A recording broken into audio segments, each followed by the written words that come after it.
Kia ora koutou, and welcome to South Pacific Muscle. It's been a minute, but good to be back. Who's looking like the host with himself and another recognisable face up there in the corner. Joining us below, Steve Orton. It's been so long, bro. How are you? Oh, good. Thanks, guys. Thanks for having me. Man, I've been trying to jack this one up for about a year, bro. So everyone keeps asking, when are you interview Steve? I'm like, yeah. We're working on it. So here we are. So good, really good to have you. Yeah, Really good to have you. well, I think I remember you asking me like 2 years ago at Tournament of Champions, Yeah. and I said to you, I haven't got anything to say. I don't think anyone would be interested. So we've made it here 2 years later, and now I've got something to talk about. So it's going to be good. The funny part about that is about 2 or so years ago, Steve, you asked me, you said, we should do a radio show, one of those bodybuilding radio shows. And I said, I probably couldn't say the stuff I want to say. Well, yeah, I like the idea of it. It definitely, because I know that you're really good, and I thought we would have been. And then obviously this started up, so yeah, it sort of works wonders. yeah, I've got a bit of a dark camera thing going on in here. I've got a new laptop, so everything was a bit of a setup, but I didn't have quite as many technical problems as Steve today. We've been going for about an hour trying to get on, but we're finally here, so we're going to kick into it anyway. And I guess first up, Steve, as we always do, love to hear a bit about your background, early days in sports, things that you did, as a kid growing up, hobbies, interests, and then how you found yourself in a gym and how all that evolution kicked off, I guess. Yeah. Well, like most kids growing up, I was a rugby player, and I did that all the way up until I was 18. Athletics background as well, so I was a sprinter when I was younger as well, so I can sort of put a lot of the quad. That explains those damn calves and glutes then. God damn it. Yeah, so I could attribute the older athletics to the lower body there. But I started in the gym at 13 just to get ahead in athletics and rugby, and then as I sort of went through my teen years, the passion for the training, took over, and then I finally did my first show when I was 19. So I always wanted to get into bodybuilding back then, but I just didn't know how to. I didn't know who to talk to. I was growing up in Timaru of all places as well, and there was no one that was in the scene down there. So it made it a lot easier when I moved to Christchurch for my last year of high school. Yeah. So you were in the last year of high school. So about 18-ish when you came across. Yeah, I moved up here for my last year of high school. So are we cutting out a little bit? A little bit, yeah. All good there. Yeah, so I moved up here, and then that's when it all started. I met old Mike Demonin, and then history from there, really. Were you training at World Gym when you were at high school? No, I was training at the high school gym, at Christchurch Boys, and then I was at a little sort of like council gym called Whanoi Sports Centre, and then so I was training in these small tiny gyms, but then I sort of met Mike at City Fitness, and I got a membership there, and then that was my introduction to bodybuilding, really. I guess I have to ask, because everyone wants to know these sorts of things. What position did you play in rugby? I believe I was a winger, so because I was pretty quick, and then as I got a little bit bigger through the years, I moved into centre. So yeah, outside back sort of position. Did you run past people or through them? bit of both, like to say. Hey, I've got to ask you, because I heard a rumor, because I guess the Orton brothers are probably as well renowned as the O'Malleys in bodybuilding, and so being one of those kind of families, we hear rumors every now and then, and I heard a rumor that either Steve or his brother were going to play rugby again, and I asked Mike, and Mike has never heard it. Any truth in that rumor that either one of you was going to play rugby? Yeah, me and my brother have talked about it, because we always joked that we wanted to play side by side, because he was a second five when he was growing up too. So we always liked the idea of having a season together, us both in the midfield. But he took that step a couple of years ago, and actually he started off a pre-season, and in his I think his first training session, he just pulled a hammy like that. So he was like, nah, not for me. Very good. I wondered. Little known secret, Nate, is that picture behind me is Steve and I in the Warriors gym up in Auckland when he came up for one of the events one day, and we were driving past, and because of my relationship with them, I took him in and we had a look through. And that gym is basically what happens when a billionaire owns the business for a while. And it was a crazy fit out, so we made sure to get a pic. I've got my Warriors shirt on there, nice. And he walked in, and a few of the staff were like, "Holy shit! I think they were hoping you might sign up." Yeah, can we sign him? Can we sign him? I remember at the expo, and Liam Messon was on the stand with us, and he's just was like looking at Steve the whole time.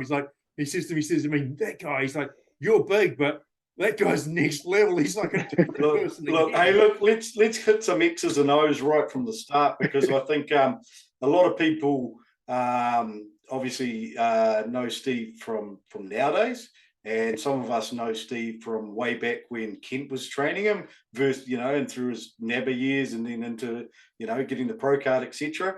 But I've had some young guys at the gym come up to me and they said, "We met Steve Orton.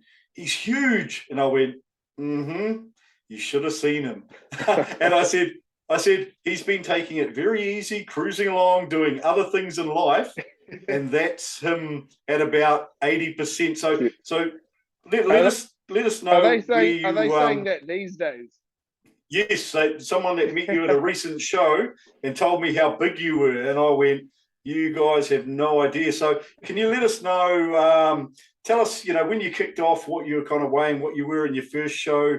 I guess when you went over and you cleaned up at the Worlds, where you're at by the time you hit your pro card and your pro appearance, and where you're sitting at nowadays and things, just so we can get an idea of the progression for someone like yourself. Yeah, well, as you can see right there, that was my first show in 2009. So I was weighing in at about 90 kilos in my first show there, and I was completely natural as well. And that was actually off the keto diet. That was my first experience of competition and prep. And then the following year, I came in 10 kilos bigger. I came in about 100 kilos. That was a solid year. That was the first time I did a proper off season as well, because from my first show, I just wanted to do a bodybuilding show, and I just went into a prep. So after a solid year, I was able to put on like 10 kilos of stage weight. So I went from my first year at 90 to my second year at about 100. And then over the years after that, when I won the Worlds in 2013, I went up to about 108 stage weight. And then when I went in the pro ranks and stuff, as you can see there, that's when I was sort of weighing in around 114, 15, 16 on stage. And that's where I sat for most of my pro shows as well. I just chipped away every year, put on the right amounts of muscle that I needed to. It was more of a marathon than a sprint, so to speak. So I took my time, and I dedicated all over 10 plus years to bodybuilding to get to where I got to. And I wouldn't take it back. I don't regret anything. It was so much fun. Wow. And so in your off season, you would have been sitting up around the 120 mark? Yeah, at times. My heaviest off season, I was 134. That was my heaviest off season. I was pushing it there. And you're only what, 5'9"? 5'10", 5'10" on a good day. So there's a photo of it that I got of me at that weight, and I'm sitting on the couch, and it's quite funny because it definitely doesn't look like me now. But if I can find that one, I'll definitely show you guys. But yeah, top off season 134. Yeah. Currently, I've actually this year I've been going through a bit. I did a bit of a cut, but I'm currently sitting at about 117, 118. Yeah. Which is a nice comfortable weight for me. Yeah. I've never been that in my life. In this picture here, you remember that show, and obviously I met you that weekend, and your first ever show, and you got second to a Mr. Universe, and you actually beat Alex Samays, who's the president of NABBA WFF, who won, I think, the Country Classic in Australia, and Tony Lingalinger, who's won multiple national championships. and went and competed in the Worlds back in '99. And your first show in this junior rocks on up and beats him. I mean, look at how tight and dry those glutes are. Obviously, the keto worked well for you, and then you jumped up to to the pro level. But if I move across up here, see if I can. Who's in the middle between Hide and Steve? Lucas. Lucas. Oh, Ostadu. Wow.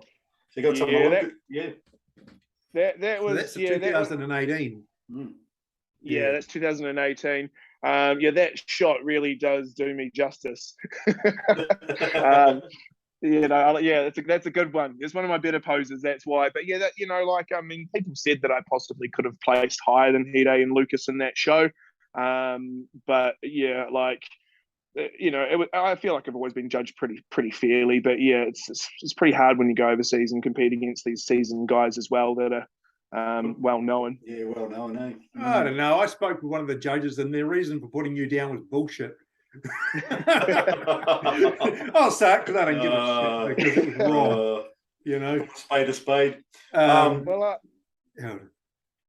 Let me have a look. This is I'll close out these as I try and remember where I put them. There's another great side chest. I mean, some phenomenal photography there. Don't know who that one is, but John C. It is. So, and then you went a week later or so. Here you are up in the Shiru Classic, and there's Rolly in the background. Rolling, yeah. This one, was it in Dubai, Steve? Yeah, that was Dubai at the end of 2016. That one, so that was my second pro show. After competing in the Arnold's earlier that year, so that was an interesting show, traveling halfway across the world. But it was really good. Loved Dubai, and I got to sort of see a different promoter, how they run shows. Definitely Tony over in Aussie. Runs a tight ship, great promoter, and he runs the shows really well. Over there was a little bit different, but I got to stand on stage with other guys, which was cool with Rolly. Is that the show where who's the guy that got second? He was an amateur at the time, but he's he's the freak, the Persian Wolf, Hardy.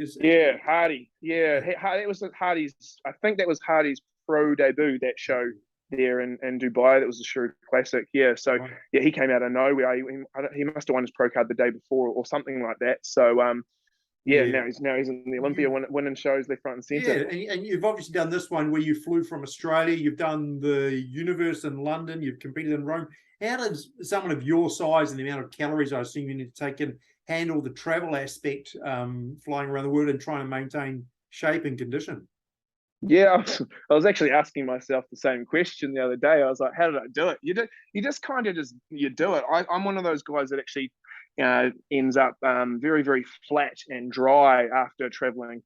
I don't hold much water at all. So for me, it's getting over there and getting rehydrated and filling up is my hardest thing when traveling overseas. Aussie's obviously not too far, but I just try and stay on the normal time, our clock with our meals, and sleep when I should sleep, and just try not to muck anything up. And when I get over there, I try and have everything as organized as I can. But yeah, it's a mission when you've got to go to the other side of the world and compete. But if you've got all your everything lined up, you're usually pretty fine. And just keeping the stress levels down, just try not to stress about the small things and just letting it do its thing. Hey, got to ask a question. With having that much experience on international stages and things, what has been your favourite moment in competitive bodybuilding that you've had? Well, yeah, good question. I mean, you can't go past my pro debut. That was on another level. I was actually nervous again. It was like my first show, so I went out there, but that was surreal, so that's probably the number one. And I got to meet a few other bodybuilder friends which have unfortunately passed away, guys like Luke and Cedric and stuff like that. There was some really good guys that I got to catch up with overseas. But yeah, pro debut and just traveling the world doing what I love, that was the other thing, because I probably never would have traveled as much as I had if it wasn't for bodybuilding. So that's helped. That's awesome, mate. Hey, this is something I'm really interested in. I've got to tell a little story for you, Steve, and you know the story, but I've told heaps of people that. I've said, they said, "Oh, I saw Steve. He's a great guy." And I said, "Yeah." I said, "I used to think he was a bit of a twat, to be honest." And then what I realised was actually me being a bit of a twat. Is that back then when you were competing at that level, you were so focused and had such a, you had eyes on the prize all the time, 24/7, that it was just another level of dedication and focus that I had never seen before. And, I kind of took that as you being, all about Steve and that kind of thing. But it wasn't. It was me. And I realized, as I got older, that was actually, not the case. And when I caught up with you again, post your, that run in the pro league, you were so much different, so much more relaxed, so much more chilled out, and you seemed so much more balanced. We were talking about building houses and things like that, and I'm thinking, is this the same Steve Orton? So can you tell us about what it took for you to get where you got in terms of your, where your head was at, how you structured your life, etc., versus what life is like now that you've got a bit more balance and you've got other projects and things like that? Talk us through the difference, because I'm interested in that mindset of a champion, I guess. Yeah, well, I'm sorry I gave you that impression the first time we may have met. I definitely no, it was me rather than you. So yeah, and I acknowledge that. Yeah, it might have been like that. Yeah, back then I was laser focused. Nothing in life mattered but bodybuilding. I didn't really care about anything else. Like, you know what I mean? That was all I did, and I don't regret that, but then that obviously got me to the point where I've the last sort of 3 years where I've sort of stepped away from the stage to sort of focus on all those other areas of life. But I didn't have any responsibilities or anything like that. I was just I was living at home in the earlier stages, and I knew what I wanted to do, and I knew that I had to give it everything I had, because it's such that short sort of window in the sport. But yeah, I did that up until last 3 years, and these last 3 years, ultimately what really happened was I had a breakup, and I turned 30, and then I just had this whole like, where's my life at? One of those moments. Yep. Yeah, I had, for the previous 10 years to that, it was just bodybuilding. I didn't think about anything else, and then this all happened, and then I was like, wow, I need to get things sorted here. So it was a bit of a blessing in disguise. I built a house.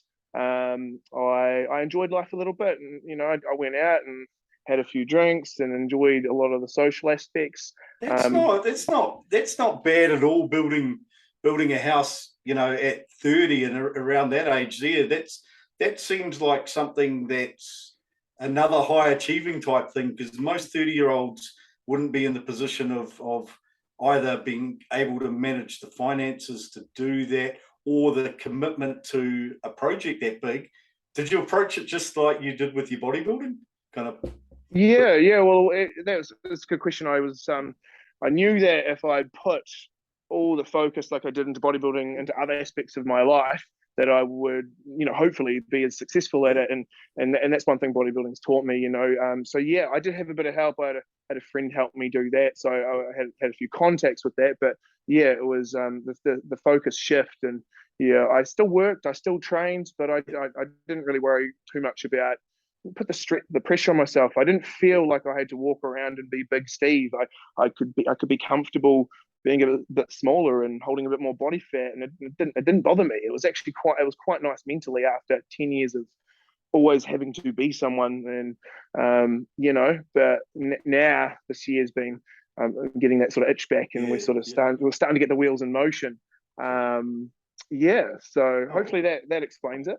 Yeah, look, and I, I had a conversation with Mike a while back, and Mike was telling me about you building your house, and that, you were doing it as a PT, and, you're doing it on your own, and Mike sounded really proud of you, and I was like, that's kind of cool. Now, like, most of us are sort of proud of your achievements as a bodybuilder, but also now seeing that, that success is transferring into other aspects of your life is really cool for me to see personally. I really enjoy that.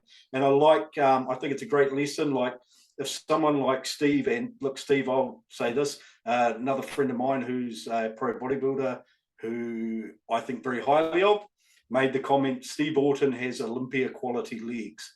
And so for a guy that's had Olympia quality legs, that's been on stage with the guys that he's been on stage with, to be able to walk around as a slightly downsized, not worrying about the body fat, that's a really big thing. And I think it's a good message for guys out there. You know, if you want to step back a bit and you want to focus on other things, or, you know, you want to focus on your health or whatever it might be, you don't always have to be the big guy, you know.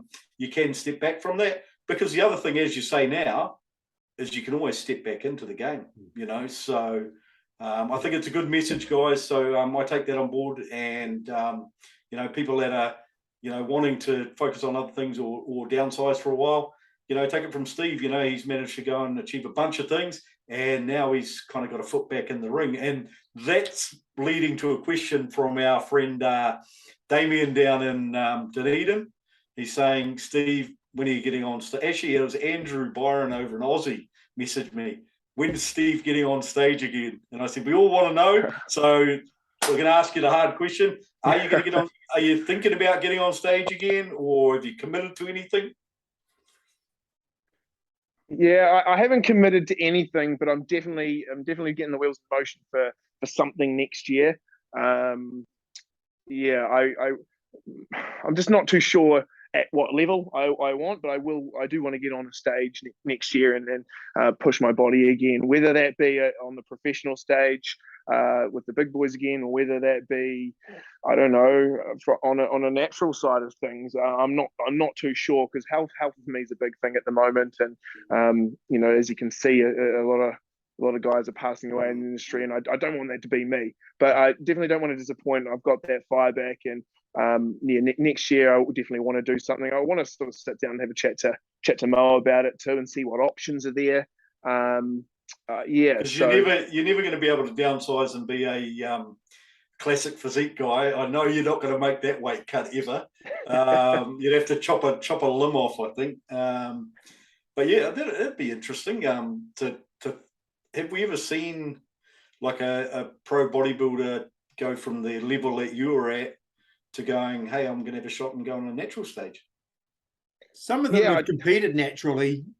Maybe I don't know whether naturally, but they haven't really made a great play of it. But now the IFBB does have pro natural shows. There's one in Washington, DC or thereabouts that's a really high caliber. There's a guy like Doug Miller is an insane natural guy. Yeah. But you know, it'd be interesting. I'd love to see. Yeah. There's a top 212 guy that won the natural show, and he's one of the Arab boys. I met him in Chicago. Absuf or something his name might be. I'll probably choked that one up terrible, but incredible physique, like very competitive on the open, on the 212 classic physique stage, and is a natural athlete. So there's certainly an opportunity. I think Steve would scare the living crap out of anybody if he turned up. You know, remember, it's funny because you talked about his legs before, and I want to digress into a funny story of when I took Steve out to the seminar with Jose Ramon when he came out here, and we went up and introduced him afterwards, and we said, "Oh, take a look at this guy. What do you think?" And Jose's like, "Man, you're a really, really big guy and everything." And I think you might have put a singlet on or showed, you know, a bit of the upper body. And he's like, "Man, if your legs are just nearly as good as your upper body," and we all just chuckled away. And Steve, oh, yeah, no, they're okay. And we're like, "You've got to show him." We egged him on, and he dropped his pants, and Jose just about dropped his guts. He was like, "Holy shit!" And goes, "You could hang with Evan with those right now." And Evan Centopani was there. Evan turns around, has a look, turns and walks away. Didn't look happy at all. It was funny, and I think that was the moment where he went, "You know what? I think I'll go and have a crack at it." So we managed to lure him back over the IFBB at that point. Yeah, well, the funny thing was, a year or 2 years later, I was standing next to Evan on the pro stage. Yeah. So Jose wasn't wrong, and I think that was at that point where I was switching between the feds as well. I was going from the we were luring you across. Yeah, Jose was always really supportive of that. Wow. Yeah, it was only a matter of time. Yeah. It went really well, because I remember when you did the nationals, and straight after the nationals, we're all standing around, Chris, Mike, you and me, and Tony rushes over, and he goes, get him to be coming back for the Pro-Am. He says he'll win that. I'll get him on stage in the Arnold a week later. And that was at the October show, and that's exactly what you did. So yeah, it was funny that. Yeah, no, it was a big time in bodybuilding there. I think I dieted for a year and a half straight, Yeah. and I did like 4 or 5 shows. I just kept going and going and going. I did have a bit of a point to prove, and I was hungry Were you training in your for it home as well. facility So back then? yeah, I did a lot with that. Where were you training back then? Because you had your home gym set up. Where were you training? In that facility, or were you at a gym? Through that progression of that year, for most of my prep for the South Islands in 2015, I trained from home. Yeah, you did that in a crazy garage. hack squat leg press machine in the shed, didn't you? Yeah. It wasn't by choice, by all means, but I Yeah. did what I had to do at the time. Yeah. And I did the whole prep up until a couple of weeks out from a home gym. Yeah. And then for the rest of that year, and then leading into the pro debut, I was back into the commercial gyms and stuff like that. That kind of leads into some questions that a few people want to know, because I remember the early videos that you used to post, and there were some crazy lifts on there. The question I guess everybody wants to know is, do you have any favorite memories of great lifts that you've done that whether it be a PB or just something a bit of fun or funky or whatever, that you could tell us about?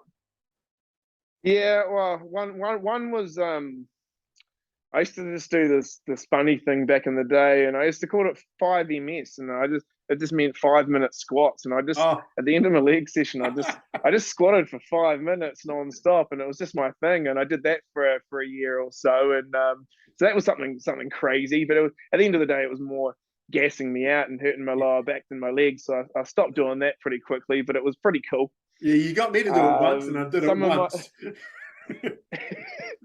It was, yeah. So it was Tom pretty fun stuff.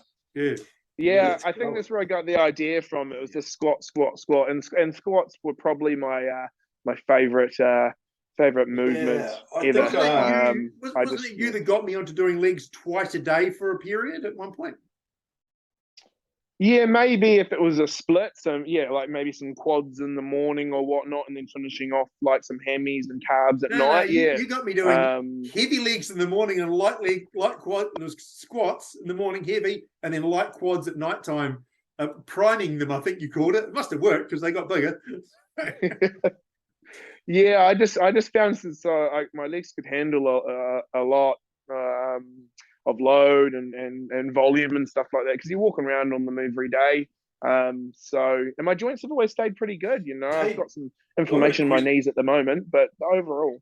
A question for you, because I've always seen you squat, and I remember turning up to one of the gyms, and when I was coming down for work, and I just happened to catch you, and you were squatting like 260 for reps or something silly like that. And so I've always seen you doing the heavy squats. I've seen you do some pretty heavy benching as well. But I wanted to know, like, your adductors are absolutely insane. They seem to touch like slightly above your knee somewhere.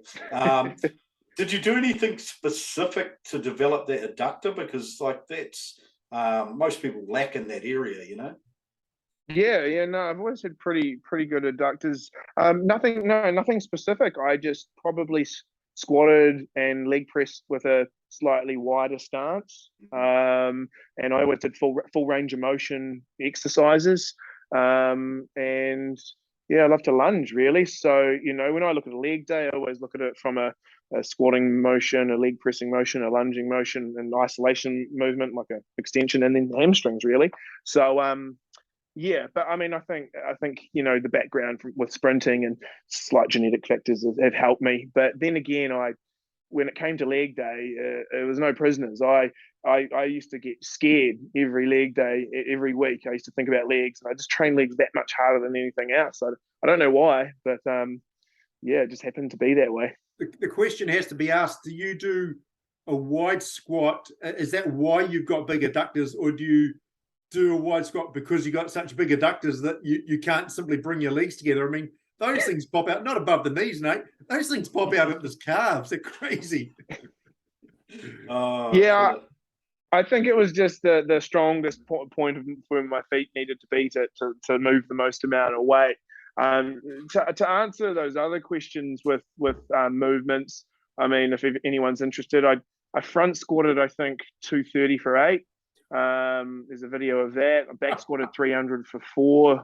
I benched 200 for 5. I did a reverse bench for 180 for 8. Just things like that if anyone's interested. Yeah, those were and these were all in that sort of early to mid 20s. So I think that's when I was definitely at my strongest. I'm seeing thought bubbles popping up in Nate's head that are saying, get him into strongman, line him up for PL. Yeah, I did think about doing that too. I wouldn't mind sort of just getting into a powerlifting competition, but I just love bodybuilding too much, you know, and I like to stay injury free at least. I know you've got one really cool exercise I've stolen off you. I love it. You do a dumbbell tricep extension. I think you do it on the floor. Is that right? Or yeah, I've done them. I've done them on the floor, whether it be like pretty much lying on the floor, skull crusher sort of thing. Is that what you mean? Yeah, I love it. Yeah, it's easy to grab them from there. Yeah, no, they're pretty good. I like the stretch that it gives you and the dead stop. So because you obviously put it flat on the ground, so you can get a bit of stretch on the tricep, and there's no cheating. A lot of my trainings, pretty strict form and trying to make it as hard as I can and feel. So yeah, no, I love the old skull crushers on the floor. I've been training now for 20 years, so I try and get creative as much as I can to keep the gym interesting. Hey, going back, here's something I wanted to ask you, because I remember when in your earlier days when I was in Christchurch, in or around Christchurch, you were working with a PT in the gym, and I know a lot of guys doing their first shows and that go straight to an online coach. Have you got any thoughts about whether, you know, someone at that early to intermediate level would benefit more from having a PT in-house or an online coach? You got any thoughts on that? Yeah, well, I'm a coach and PT myself, and I think you just got to find out what works well for you. I mean, in my early years, yeah, I like to have someone there in person.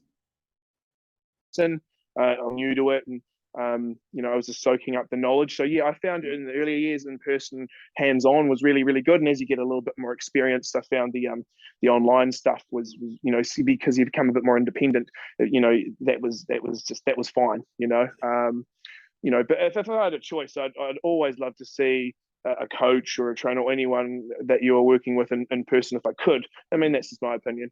It does help being more hands-on. Hey, by the way, I just thought I'd let you know the connection. One of my guys that I train with in the gym said, I'm working with Steve Orton, so Big Cam, who can curl the 50s and hammer curl the 60-kilo dumbbells up that way, said, told me he's working with you, so that's a good local connection you got. Oh, Cam Winter. Is that Cam Winter? Yeah. Top man, top guy. Oh, he's awesome, man. Yeah, we usually catch up online. Yeah, we do some online stuff. Catch up just once every 3 weeks. We catch up, and yeah, it seems to be working really, really well. And yeah, we actually caught up the other week. So he's looking really, really good at the moment. Like, yeah, looks amazing at the moment. Oh, that's good to know. Yeah, he's a big dude, you know. So we're just trying to get him as big as we can. Yeah. With that in mind, you're as you say, you're a coach, and you've had a few coaches in the past. I know in your prep from Mike and Chris, and I don't know who else you may have had. Is there anything that you've sort of picked up from them that you bring into your own coaching philosophy now with working with Cam and whomever else that perhaps you don't see out there in the market at all anymore, or from anyone else? Yeah, no, I think along the way I've picked up with the people I've worked with in the past, the things I like of how they like to do things. So I've learned a lot through Mike Dimmonen, yourself, Kent and Chris Thomas, and then I think that working with them over the years and being involved has sort of helped shape me into the type of PT coach that I am, and then also just looking at it from like a client perspective, you know, if I was being coached, what would I like, and what would I expect from a coach, and then that's sort of how I deliver my process. So yeah, you take the good and the bad as you go through. Most of your clients now are online. They're in the gym. They're bodybuilding. It's a broad mix of people. What's your layout? Yeah, it's a really good mix. You know, I've found for business that's probably better than putting all your eggs in one basket, and that's one thing that you know, I'm sure you told me in my earlier days. You know, so being a businessman yourself, so yeah, it's kind of good. I've got lifestyle, bodybuilding, just general pop clients, PT, coaching. It's quite a nice mix, males and females, and old and young. So it keeps the job interesting, which is really good. If people want to get hold of you for coaching, the easiest way is shoot you a message on Instagram. Instagram's the best way to get in touch with me. Yeah, Steve Orton, just one word there, and that's really about it. I use Facebook now and then, but Instagram's probably the best. I don't use Snapchat, and email's the other one too. But yeah, just hit me up on there. Easy. So if you do, guys, if you do want to, just on Steve's Insta, just flick him a message if you want any, you know, if you want information on his coaching services. I will say that Cam's very, very happy with the progress, and so it was nice hearing that bit of feedback for you. You know, so that was good. It's good. Good to see. Where are you getting most of your competitors from, Steve? Are they people that you've trained in as general pop, and then you've said, hey, you should give bodybuilding a crack, or are they people that are hunting you out who've either, you know, wanting to do it first time, or worked with someone else and weren't happy with the results? You know? Yeah. I think it's they've sort of, as you say, hunted me out. They've sort of been looking for someone else to help them. Excuse me, and got in touch, or it's been through a referral. I find social media is a big platform to sort of get yourself out there, and I do a little bit of it. You know, I probably should do more. You know, but I only like to take on as much as I can handle as well, and so I can give every client 100% of me, and no one feel like they're not getting the service they need. So, but yeah, it usually comes just from word of mouth, and just, you know, people just referring me on. Yeah. And as Nate will attest, Christchurch was always a hotbed of competition from a long time, from 20, 30 years ago. Any hot up and comers in your stable that we can keep an eye out for this year or next? Oh, yeah, I'd have to have a little think. I've got 20 plus athletes competing in the South Islands this year. South Island champs in 5 weeks, and previous to that, the most amount of people I've brought into a show was 11. So that's quite daunting for me. But I mean, I'm looking forward to that. In terms of any names, I've got a few first timers in there. I mean, ones that come to mind. I mean, I've been coaching Callum Holmes for many years, 5 years, and we've got a good thing going. I mean, he won the WFF Nationals a couple of years ago. He just keeps getting better and better every year, which is great. I've been coaching Isaac Michaels for a few years now, 3 or 4 years, and he's from a classic and men's physique perspective, he's great. Wu Tong from my gym, and you might see some of the stories going up. He's going for his pro card in 2 weeks' time at the Auckland Champs. He's right in the line up for that. He looks awesome. And then a new guy I've been coaching, Ben Sutherland, and for bodybuilding. He's looking absolutely massive at the moment. So again, he's from Nelson as well. So there's name a few. I don't want to miss anyone out. That's the thing. So and if Steve, if you're saying he's looking massive, then he's definitely going to be worth looking out for, because I mean, you know, when you've slimmed down to 180 kilos, your concept and perception of what's massive is different to most of us. Yeah. Well, I'm feeling very, very small at the moment when I look back at some old photos. I can't believe I was that big at the time. You don't think you are. It's quite funny when you look back. It was alien. Remember at the expo, and you rocked up, and we had that big 2.4 meter high poster of you, and you know, that we were graciously allowed to use the image from Daniel. I think it was Daniel Rapetti out of Australia, and boy, yeah, you know, it looked something special seeing you up there, and that, well, there's you signing the poster at Bodycore. But yeah, Oh yeah, I remember that. yeah, seeing the fans come up and just be in awe of how massive you were. So that was something special. And what do you do outside of the gym? You said you've been having a bit of fun time lately. I mean, I had to pull this, oh, not that one, this one up out I found on your Insta. What other things do you do for a bit of fun? I mean, look at the size. How the hell did you need 3 parachutes? Yeah, I was actually looking at that the other day. I think it was, I don't know if that was 2017 or 2018. Yeah, that was a great experience. The parasailing, I think they call it over there. Yeah. What do I do? I mean, recently I've been back to just bodybuilding left, right, and centre the last 6 months. But prior to that, from my last show, I was just trying to catch up on things I didn't do, like family, and all that sort of stuff. I think that was a big one. I like to socialize a little bit and sort of go to more, birthdays and whatnot. One thing I did get into, which I don't know what you guys think about it, but I didn't mind a little bit of blackjack. I quite liked playing a little bit of blackjack at the casino. I found a little passion for that. But I was pretty sensible with that sort of stuff. But I do like that. Yeah, and just, I don't know, not really much. Outdoor cardio. I like to get out and do a bit of travel and stuff like that too. But just sort of, doing all those things that you sort of miss out when you're so laser focused on competing, I think is what I was sort of focusing on. Yeah. It's interesting because, thinking back from last year when I was prepping to where I am now, like today, I kind of had a bit of a lazy start and got up a bit late, but then got out there, pruned a tree that hadn't been touched for 3 years. Took me a couple of hours, put up some security lights, went out and had coffee, bought a piece of art, bought a roller door, and then halfway installing my roller door when we got online. And I'm thinking, holy shit, how did I fit all that into a day? Versus when you're prepping and you're bodybuilding, even in the off season when you're big and lazy, you'd never get that much stuff done. So it's easy to fill in your day when you're not bodybuilding, but as soon as you step back, you've got to sort of trim those things down to allow you to do what you need to do and just divert the energy where it needs to go. Just thinking about that, because I remember seeing you're cooking and whatnot, and so you say getting out and about and eating. When obviously you go to restaurants and such, how many calories a day for you in the off season, Steve?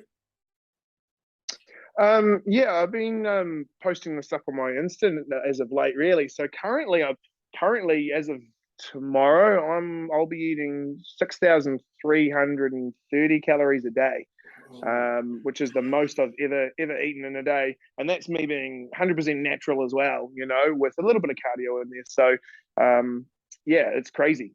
What do you get down to when you're dieting? That can range. Every prep's different, but usually I'll get down between maybe between 2.5 and 2.8 at the lowest. That's in the last sort of week or two before a show. But I'm hoping that with where my calories are at now, my body composition is at now, when I cut down, I won't have to go as low. But yeah, usually in previous preps from 3 years ago, I think on average I'd start my cut into a show at about 4.7, and then I'd end up in the last week or two between 2.5 and 2.8. One of the things that was always fascinating to me is back when we were looking after you, for supplement wise, you were very heavy into the health aspect of your supplement use, the greens and antioxidant products, more so than, fat burners, pre-workouts, even proteins. Where does that philosophy mindset come from? And do you still do that? And yeah, what's the reason behind that? Yeah, I don't know. I like longevity. I've always liked the idea of quality of life, and I don't know. I think it was just drilled into me in the early stages from certain people, and it was always health first. You got to look after this, So it sort of just stuck with me. But I would say right here, I want to live for as long as I can. I love life. You know what I mean? If I can get to 100 plus, I'd love it. So if I can look after my body now, and it will serve me well later in life, and that's what I want to do. Yeah, I mean, I think a lot of people forget about the micronutrient side of things as well, and they're all focused on macros. But you know, if your immunity's good, if your body's healthy, here's one thing, you know, if your body's healthy and all that, then it will want to grow muscle. And if it's not, then it's not focused on building muscle. It's focusing on repairing your body in other ways. So, yeah. It must work, because I'm looking at in the video here that tricep just hanging down. It's like you've got 4 pairs of legs. Yeah, it's like, you know, you're not meant to be born with 4 legs. You're like that Indian god or something. You know? I've been purposely keeping my arms very far down because, like, I'm feeling kind of like they're going to look like that. What would be based on that? What would be the biggest mistakes you've seen or you do see people making in their prep that you've either had to correct or you've just heard about from other coaches and so forth? Oh yeah. What would I say? I think a lot of people, I mean, they start training differently. I mean, I'd say just trying to build it up until the last couple of weeks. Obviously, you want to pull things back maybe a week or 2 out so that you don't risk any injury. But I think you still lift heavy right the way through, no matter whether you're cutting or bulking or whatnot. You know, stick to those muscle building principles. And I just think a lot of people just want to eat nothing as well. You know, cut calories and turn to that. And so, you know, I try and get people to eat more. You know. And you know, keep them strong right the way through prep and stuff like that too. There is a bit of a pre-prep thing that I think people have got to do to build metabolisms and get to that point. But yeah, like still train hard and don't cut your calories too low, and just use the tools in front of you. You want to have enough tools in the last few weeks of prep to turn to. If you've used them all up at this stage of prep, then what are you going to use down here? Hey, Mike, I know you've got some quick fire questions. So while you're getting those, I'm just going to ask one question because Damien and Dunedin, I just checked, did ask the question, Steve. He wanted to know, have you seen Big Rami's latest check-in pictures 18 weeks out from the Olympia? And what are your thoughts if you've seen those? I think I did see them the other day, and I remember seeing the distance from his neck to his shoulder, and it just looked absolutely crazy. So yeah, I think he's looking good. You know, to be honest, when I stepped back myself from bodybuilding, I didn't follow it too much, but this year I've been sort of picking up on it too. So I'm really excited for the shows this year and what's to come with the Olympia as well. Did you see? Did you see was it the Texas lineup today? Yeah, I haven't seen the. He did one. Yeah, I saw the prejudging, and holy shit, what a lineup! What his waist in that front double is just beautiful. It's amazing. You know. And have you seen that guy? Are you talking about Anton? Is that right? Andrew Jacked. Oh, Andrew Jack. Sorry. Yeah. He's crazy. Yeah. He's come up in the last year or so. Yeah. I think I see, and he's only just turned pro recently. Is that right? First pro show, just won it and beat Steve Kuklo. Oh wow, and he's a top 10 Olympia guy as well. Yeah, crazy good. Yeah. So, well, as far as I know, and a very marketable physique too. Yeah. Crazy. Yeah, it's going to be an interesting year this year. Anyway, Mike, you want to hit us with these quick drop you. So these only have to be like 1 or 2 word answers, but just let's have a bit of fun with it. So we might chop and change them around a little bit. But you know, your favorite body part? Legs. On you, of course. Yeah, these are on you, not on anybody else. So your worst body part, or what you think is your worst? Maybe biceps, chest. Okay. Yeah. Worst part of comp prep? What do you hate? Oh, I love it. I just don't like being hungry. That's just the hunger aspect. Hungry at 2,500 calories. Chicken or fish?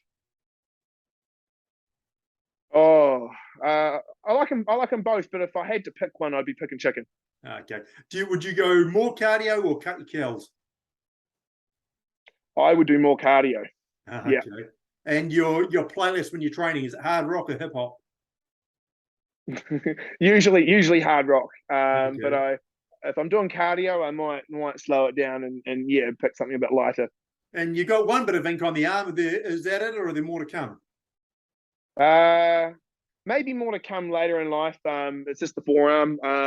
But for now, just that that's it. It was a bit of I always wanted a tattoo, and that's why I picked this left forearm as well, so I could actually hide it in my poses, and it would not get in the way of my things on stage. Okay.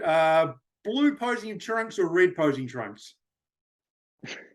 Blue. Okay. Crusaders or Highlanders? Oh, Highlanders. Always Highlanders. I knew the answer to that one already. Okay. Best sponsor you've ever had? Oh, that's easy. Body Science. There you go. Loaded question. No, okay. No, loaded question. Favorite New Zealand bikini pro? Oh man, there's quite a few of them, isn't there? Yeah, there seems to be. Oh, I would have to say it would be, because I know them as well. It would be between Rebecca Mooney and Chloe Hunter. Oh, fair enough. Fair enough. And the most important one, and the last one, favorite New Zealand classic pro. Oh, classic. Burn them, bro. Burn them. Funny. We'll let that one pass. That's a step. Yeah, I mean, there's quite a few. I mean, shit. Who have we got? We've got quite a few up in that lineup last year, eh? We'll have to go with you, Mike. We'll go with you. Oh, there we go. That's the only stuff that matters. There you go. Oh, God. Hey, look, we do need to wrap fairly soon, mainly because I've got to go and hang a door before the night closes out. But before we go, I really want to thank you, Steve, for getting online. And I want to give you the opportunity just to do a bit of a shout out to anyone you want to shout out to, people that have supported you, loved ones, etc. Any of your clients, anything like that, sponsors. So floor is yours, my friend. Yeah, well, firstly, I just want to thank you guys for this opportunity. I know I've put you off for a few years, but we got here in the end. So I really appreciate this, and it'd be good to catch up with you guys more regularly outside of the interview and whatnot. Just to everyone that's helped me get to where I am today, from the very start, you guys, Mike Debenham, Kent Gibson, Chris Thomas, all of that, and just to everyone in the last 3 years that has been in my life, and my family, and with the Body Core family, Muzz Coates and Nick Heatley, really supporting me there to have a place of work, and we've got a good thing going there. And my girlfriend Katie as well, she's been awesome. Friends and family, all that sort of stuff. So I don't want to miss anyone out, but it's been really, really good. No, that's awesome. Hey, are you going to be in Wellington in 3 weeks' time by any chance? Is that for the classic IFBB pro show? Yeah, classic pro qualifier, right? I'm going to be up for that one. Okay. I wanted to go. Yeah, I was going to actually come up to Auckland in 2 weeks' time for the Auckland champs, but I'm not going to come up to that one either. But I'll definitely be at IFBB Nationals this year. We'll try and catch up. We'll try and catch up with you there. I'm going to head along to the Wellingtons in 3 weeks. I know we've got the Aucklands coming up. We've got the Waikatos just after. So there's a ton happening in that NZIFBB space for those that are involved in that. Also, wider, the other federations, there's a bunch of stuff coming out there. So if you're out there, guys, get out there, support these guys. Remember, it's been a real rough 2 years for promoters. So it's our opportunity as supporters and fans of the sport, competitors, whatever we might be, to get out there and support the shows and bring our friends and families along and sell some tickets so these guys can keep doing what they do for us, and we can, lift the standard. So hopefully we'll see you guys at the shows coming up. I want to thank Mike for teeing this up. Steve, again, thank you very much. Take care, people. Get out there, train, have a great week, and we will catch you on the flip side.